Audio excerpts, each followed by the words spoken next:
All right, welcome back to yet another lesson for prepositions. Now, earlier we had learned the prepositions are basically dependent on the verb, yes, especially when we are dealing with the prepositions right in the middle, vexel prepositions. They determine if it will be used like accusative or dative.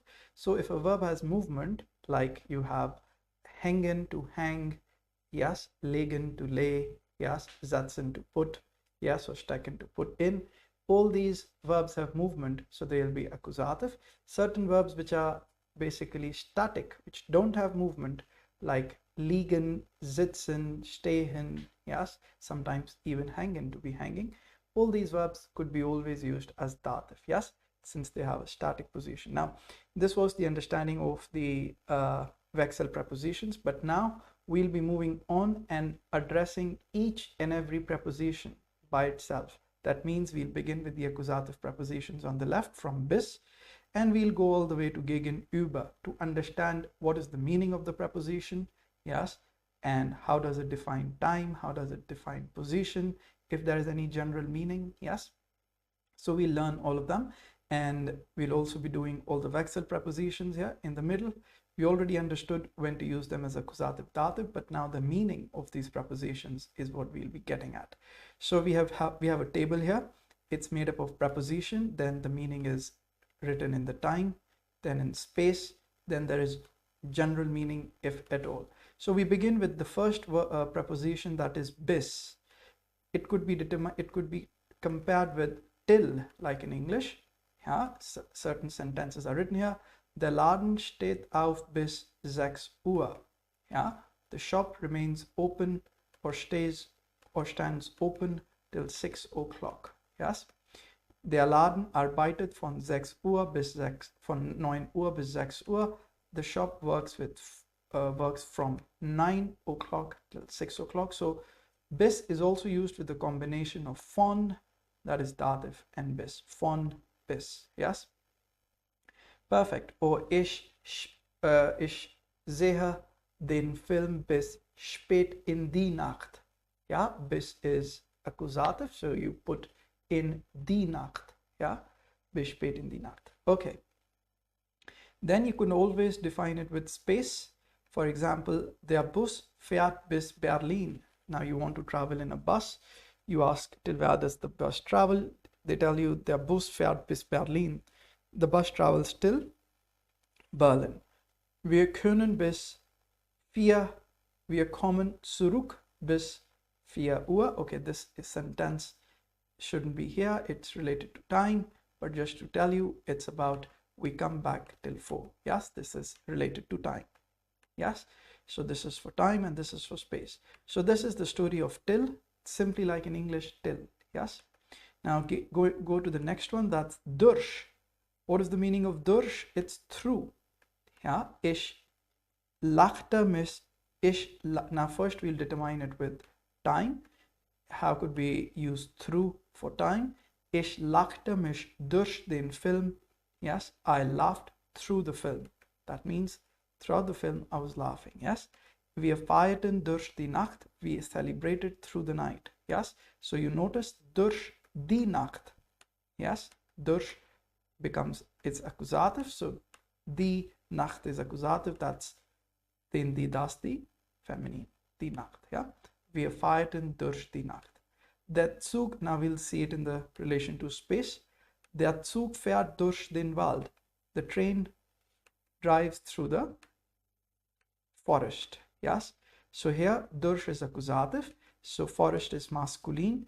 Den, die, das, die. So we have den. Der Zug fährt durch den Wald. Der Dieb rennt durch die dunkle Straße.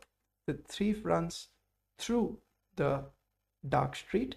Again, it's the verb, it's accusative preposition. You don't need to think much. We just need to say der Dieb rennt durch.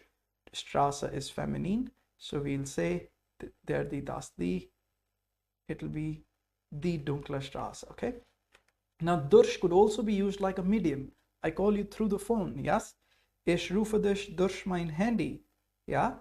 Or I write to you through Facebook. Ich schreibe dir durch Facebook. Yes. So the medium of a particular process or a particular procedure, what you're doing it through. Yes. Okay, so this was the story of durch. Let's move forward. We have für. Now für is basically just like English for. Now it could be used to determine time. Ich war in Berlin für einen Monat. I was in Berlin for 1 month. Ich war in Urlaub für eine Woche. I was in the vacations for a week. Now there's nothing related to space when you're talking about for, but it's in general used when you do something for someone. Yeah, when you do something and the reason of you doing something is someone, you say for. I've done this for you. Yes, so you are the reason I did this. So ich mache für dich Überstunden. I do extra hours for you. Yeah, die Information für Touristen. The information for tourists. Yes, so it's like for, just like in English. Yes. Okay, now it shouldn't be confused with the dative which we have for whom. Yes, that for whom is basically, for example, I make for you a cake. You never say ich mache für dich einen Kuchen, you say ich mache dir einen Kuchen, because when you say for you, it's basically, when you say dir, it's like for you. It's not like you are the reason I'm making the cake. I'm just making it for you. Yes, to give it to you. Yes, okay. This für dich is when someone is the reason of you doing something. Okay, moving forward, ohne. Ohne is like without, and it has a general meaning in terms of ohne Käse esse ich keine Pizza. Without cheese, I eat no pizza. Ohne dich kann ich nicht leben. Without you, I cannot live. Yes, so ohne is accusative. That's why we say dich. Ich, dich, dir. Dich is accusative, so ohne dich. Without you. Yes. Then we have gegen. It's an important preposition. It could be interpreted like around or against, depending on what we are describing. If we are describing time, it will be like around. For example, ich treffe dich gegen Abend.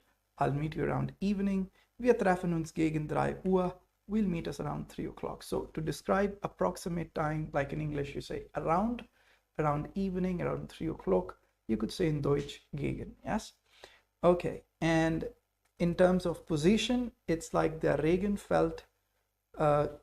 Yeah, this is an extra word. Der Regen fällt gegen das Fenster. The rain falls against the window. So gegen is accusative. So it will be den, die, das, die. That's neutrum. Das Fenster. Ich schwimme gegen den Fluss. I swim against the river. So again, gegen is accusative. Fluss is maskulin. Den, die, das, die. Den. Die Studenten sind gegen Fleisch essen. Now this is a general meaning. Against. The students are against eating flesh. Die Studenten sind gegen Fleisch essen. Die Party ist gegen Okay. Die Partei ist gegen Besteckungsgeld. The political party or any party is against Besteckungsgeld. What is Besteckungsgeld? That's the bribe money. So the party is against bribe money. Okay. Now again, we have an interesting preposition. It's Now gegen was around, and the opposite of gegen in terms of time is when you are exactly saying something precise according to the time. Wir treffen uns 3 Uhr means we'll meet us at 3 o'clock. Yes, so gegen was around 3 o'clock, is precise. Ich treffe dich 3 Uhr. Yes, then again it has a meaning in terms of space. Ich gehe die Stadt, I go around the city. Yes, that's like going around.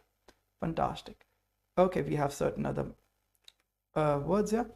Der Film beginnt 6 Uhr. The film begins at 6 o'clock, the precise time. Wir kommen zu dir 14 Uhr. Wir kommen zu dir 14 Uhr herum. Yeah? Okay, we are coming to you around 2 o'clock. Now, herum is like, again, just like gegen. Either you could say wir kommen zu dir gegen 14 Uhr, or you could say wir kommen zu dir 14 Uhr herum. That's again like saying in and around 2 o'clock. Yes, 14 o'clock. Okay, so that's the defining the time. Then again, ich fahre den Park herum Rad. Now, what's ich fahre den Park herum? It's like I drive around the park. Bicycle. I ride around the park bicycle. Ich fahre den Park herum Rad. Es gibt den Bahnhof viele Laden. There are many shops around the train station, Bahnhof. So here it's used like around in terms of position. Ich warte auf dich Stunde Stunde. Yeah. Now this is also like the way you speak sometimes. I wait for you one after the other. It's like viele Stunden, many hours. You could say it like that in general. Yes, that's the general meaning. Okay, then we have entlang. What is entlang? It's like along, and it's a very peculiar preposition. You always put it after the noun. It's in accusative. Now it's like I'm walking around, or I'm going along, not walking around, I'm going along a particular river, I'm going along a particular sea or a sea coast or something. Bitte gehen Sie die Straße entlang, or I'm going along the street. Yes, you'll say it. Bitte gehen Sie entlang die Straße would be wrong. You never say you go along the street. In German, you say you go the street along. Okay, that's the way you do it. Put it in the end. Bitte gehen Sie die Straße entlang. So why did we say die Straße? Because entlang is accusative, and they're den, die, das, die. It's feminine accusative. Yeah. Ich laufe den Fluss entlang. I run along the river. You never say ich laufe entlang den Fluss. That will be wrong. In Deutsch, when it comes to this particular preposition, we put the preposition after the noun. Ich laufe den Fluss entlang. I run the river along, if that makes sense in English. Okay. Now, these were the prepositions we did in accusative. We finished mostly all of them. Bis, durch, für, ohne, gegen, Quick revision. Bis is like till, yes. Time or space. Durch is like through, yes.